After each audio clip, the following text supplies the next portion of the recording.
headline speaker is currently the chairman and CEO of Cisco. He is focused on helping companies, cities, and countries around the world as they look to Cisco to connect everything and everyone and power a more inclusive future for all. Over more than 20 years at Cisco, he has held a number of sales roles and most recently served as SVP of Worldwide Field Operations. He holds a bachelor's degree in mathematics with a computer science concentration from the University of North Carolina. Here to share with us an overview of how technology can solve some of the world's biggest problems and how leaders can make a difference in our ever-changing world. Please welcome, all the way from Atlanta, Georgia, Mr. Chuck Robbins. Good to see you, Chuck. How have you been? I've been great, Kathy. Thanks for having me. It's a pleasure to be here and be able to spend some time talking to you. So we're doing fine, and I hope you all are as well. We are indeed. Thank you so much. Let's take on WebEx first because it's top of mind in this pandemic. It's the collaboration platform we're now using to catch up. WebEx becoming the world's biggest platform as early as the first quarter. The pandemic really driving people online to stay connected.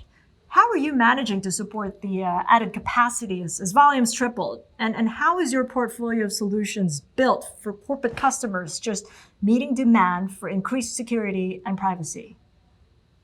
Well, Kathy, I think you nailed it. Back in the March timeframe, we had people all around the world, obviously starting with Asia and then Europe and then the United States and other areas that just began to work home en masse. I mean, we're talking about working from home, every company in the world. And I joked at one point that the platform specifications, when they were built, there were never a spec that said this thing needs to support every human on the planet working from home at the same time. But our teams did phenomenal work. We basically told them they had a blank check to build out whatever infrastructure they needed to build out back in the March, April timeframe.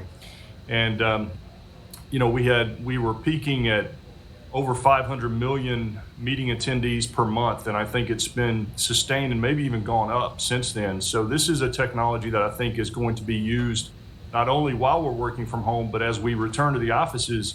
Meetings are going to be a hybrid in the future. There will most likely be remote attendees in every meeting we have in the future. So this technology will continue to scale. And then you mentioned security and privacy, and this platform was built with enterprise security and privacy in mind.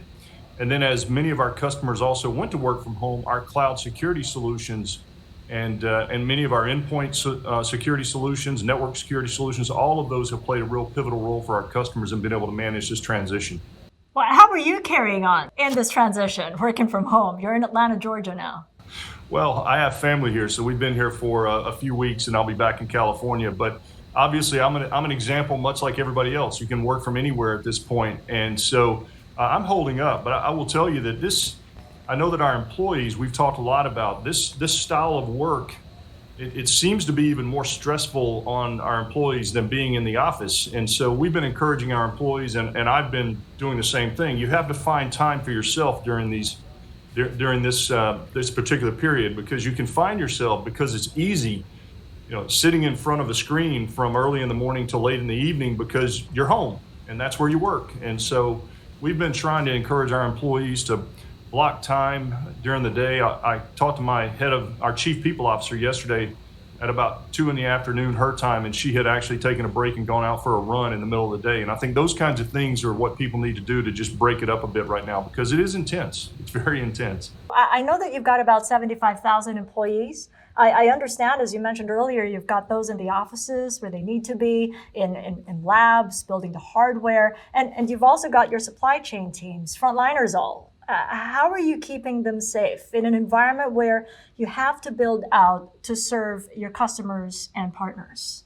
Well, we are encouraging all of our employees in many countries who can work from home to just feel free to continue to work from home.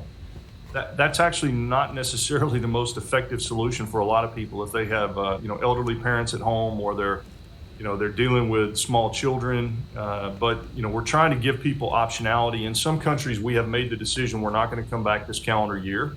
And hopefully, as soon as we get into the new year, we can begin some staged return to the offices for those who need to. I think, we're in mid-October, we were at about 20% of our employees back in the office.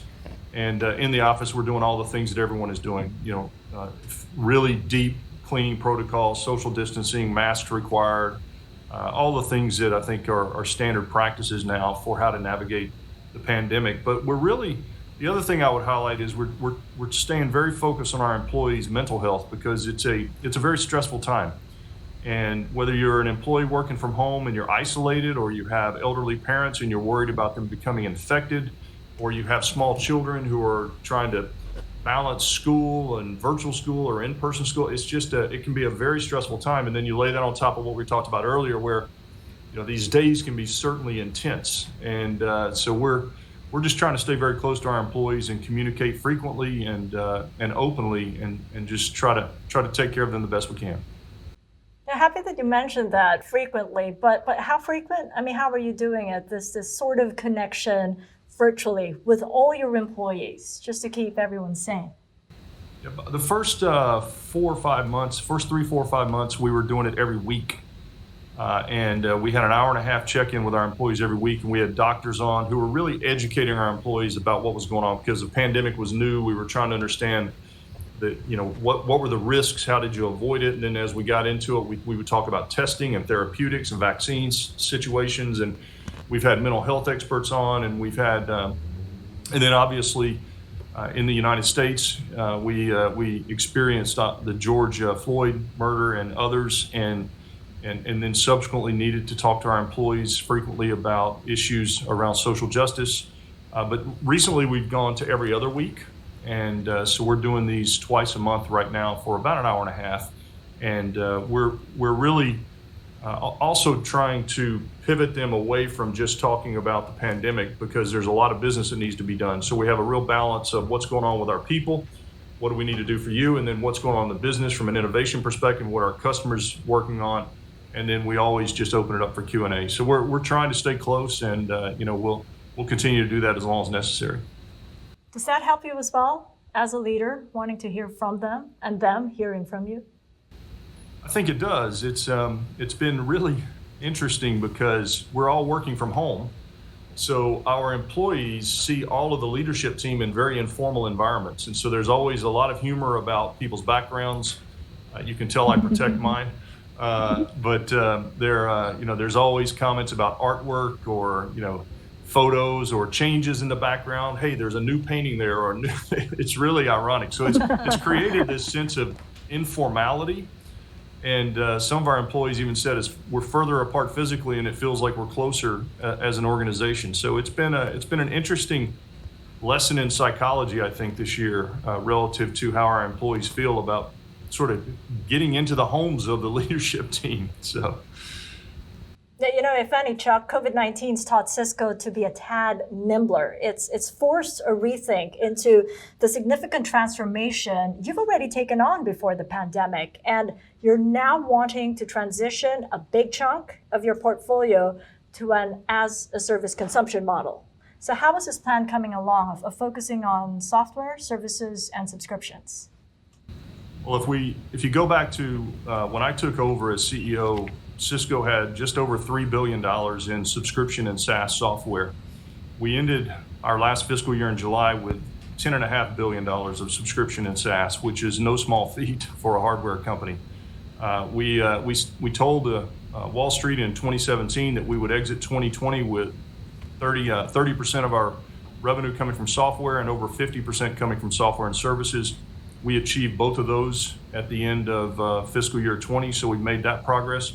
It's still a big company, and we still have, it's a $50 billion revenue stream, so we have a lot of work still to do. But what the pandemic has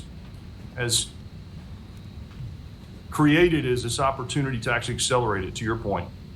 And every part of our portfolio, I believe customers will consume over time as a service, whether it's our hardware products being consumed as a service, being consumed and paid for on a consumption model.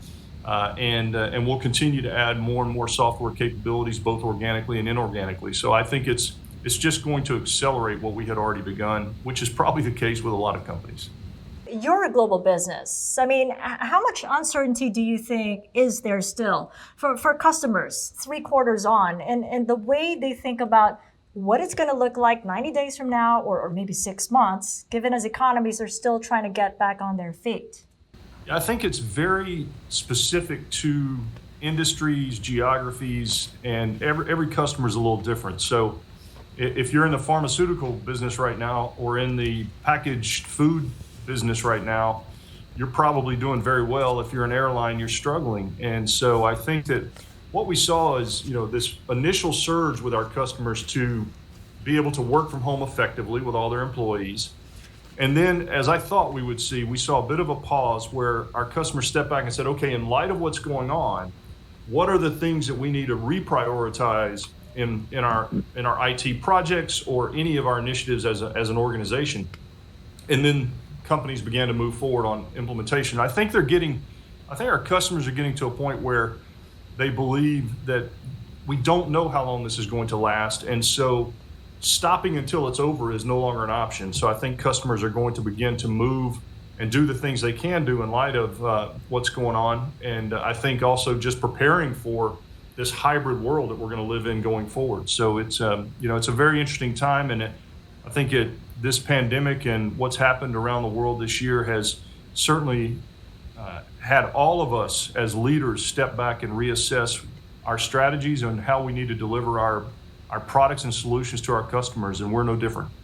Yeah, and front and center to that decision making are your customers. I mean, in the Asian space, how are companies here in this part of the world faring? I mean, are they a little more optimistic now or less so, given that we've geographically gone into this pandemic earlier than the rest of the world? Yeah, I think that you're exactly right. Asia went in earlier and has certainly had some early successes of coming back out of it effectively. And it clearly depends on countries and regions of Asia. Asia is such a large, diverse area. India is still obviously dealing with it, although showing some signs of improvement. So that's actually really good news. Hopefully that will continue. But I think that we have seen Asian customers do exactly what I described earlier, begin to invest in, customers like PLDT, building out the infrastructure for the future. This pandemic, I mean, to the extent that it has impacted what we need to build for our customers, I think that our partners like PLDT are building out rapidly because they recognize the world that they are going to be supporting, and it's not going to change. It's not going back 100%. So the traffic on the networks, the need for 5G, the enterprise services, all of those things are things that are going to be accelerated. And we see partners like PLDT in Asia actually leading that right now. Our chairman MVP has been listening in, and I believe he's wanting to ask doing more about business with you. I believe he's got a couple of questions, Chuck.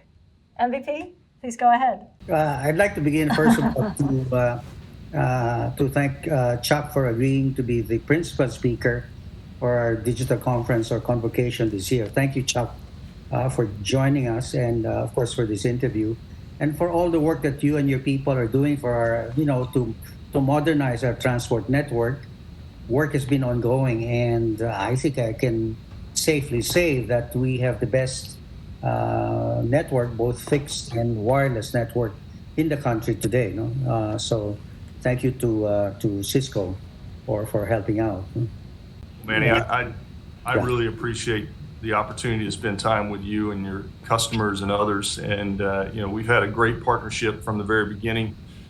And I remember when I told you I would come visit you, and then we came and did a press conference and really launched everything. And you and I stay connected over this technology now. So it really has just, as expected, turned out to be a great partnership. And we appreciate how you all approach it. And we're proud and honored to be your partner. Yeah, we're actually looking at further expansion and modernization of our transport, because business has expanded both on the fixed side and the wireless side. So I think our network people will get in touch with yours to look at the stage 2. But as you know, what's happening to one particular vendor from China, we probably need to realign the phase 1 transport modernization. We probably have to turn to Cisco for portions of that realignment. So again, our network people will be reaching out to Cisco in that respect. Well, Well, our team is ready and certainly excited about the opportunity to do more with you. So whatever you need, we're here for you. Thank you. I had a chance about a month ago to do a WebEx with the CEO of Verizon, and they're on a significant build out of their 5G, but on principally on millimeter wave frequency, and we're in the process of acquiring certain frequencies on millimeter wave, and that's an area that we had a meeting with our network people, and we'd like to explore with you whether that's something we could work with on certain elements of the network that perhaps Cisco could participate. No? Well, first of all, Hans is a very dear friend of mine. He and I have known each other for quite a while from his days at Ericsson, actually, and he's doing a really good job, I think, at Verizon, and we have a great partnership with them as well. So yeah, we would love to participate. I think there's a lot of innovation the teams have been working on in this space, and there's a lot of things that we're working on that we haven't announced publicly yet. So I think there's a great deal we can do together for sure, Manny. Okay, thank you. Business is actually good. The wireless revenues are up, and even the home revenues are up. There's been significant take-up of our fiber to the home, and even the fixed wireless. And I think with the introduction of 5G, we're now slowly introducing that in the key areas of the country. So I think there'll be continued capacity expansion in 2021, 2022, at least for the foreseeable future.